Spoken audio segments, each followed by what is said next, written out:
Notre objectif, depuis le premier jour, est d'inspirer la jeunesse africaine en lui montrant qu'elle n'a pas besoin de chercher ses repères ailleurs.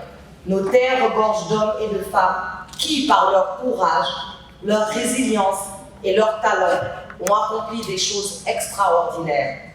Lamine Kapi Camara fait partie de ces figures inspirantes. Un homme qui, par son parcours, incarne la force, l'humilité et un sens du pardon exceptionnel. Il représente une génération de bâtisseurs, de visionnaires et de leaders qui ont marqué l'histoire de notre pays et qui continuent d'influencer notre société. Alors pourquoi chercher ailleurs ce que nous avons ici? Pourquoi nos enfants devraient-ils regarder au-delà de l'Afrique pour trouver des modèles, alors que des hommes et des femmes comme Lamine Kapi Camara sont là, sous nos yeux, porteurs d'une sagesse et d'un héritage inestimable?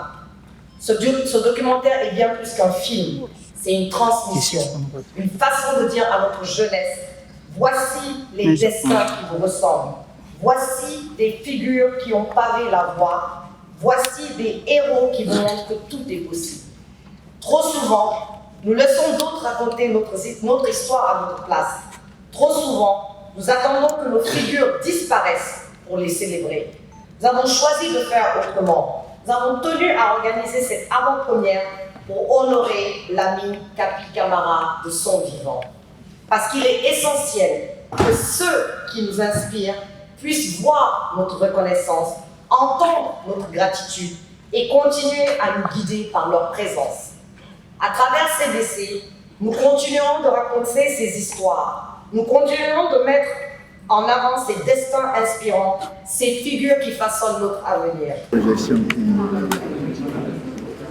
nous laisse dans le mémoire extrêmement poignant. Ce documentaire retrace le parcours d'un homme illustre.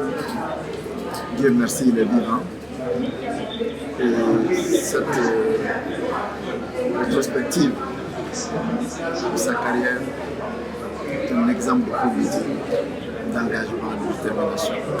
Et aussi l'exposition d'une grande culture d'un homme.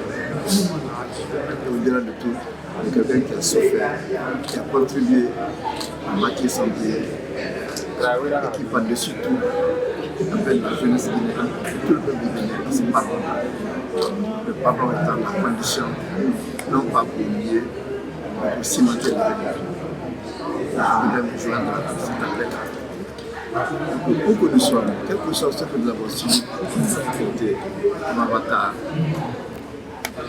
comme attaque, que nous puissions mettre aussi au compte de la faiblesse humaine, que nous puissions grandir et comprendre que ce qui attend de nous tous, c'est la magnanimité. Le pardon, c'est un petit mot humain. Ça signifie une grandeur d'âme. Je voudrais que tout le monde s'engage dans ça.